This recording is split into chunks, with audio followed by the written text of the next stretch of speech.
মৃত্যুকেও ঠেকাতে পারে।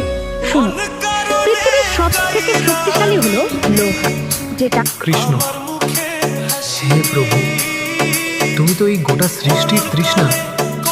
পশু, জীবনে চলার পথে কতগুলো নিয়ম আছে, সেগুলো মেনে চললে ভগবান সব সময় তার পাশে থেকে তার দুঃখে থাকলে ভগবানকে এই কথাটি অবশ্যই বলবেন, হে ভগবান, তুমি যেমন আমাকে দুঃখ দিয়েছো। যারা খুব চিন্তা করেন এবং কষ্টে আছেন বা রোগগ্রস্ত, আমার এই কথাগুলো মন দিয়ে শুনুন।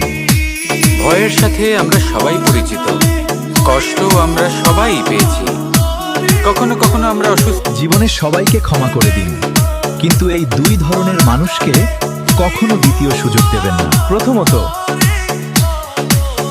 কারো দরজায় হাত পাততে না চাইলে এই কথাগুলো মনে রাখুন। 1. বিলাসিতা বর্জন করুন, প্রয়োজন আর শখের পার্থক্য বুঝতে শিখুন।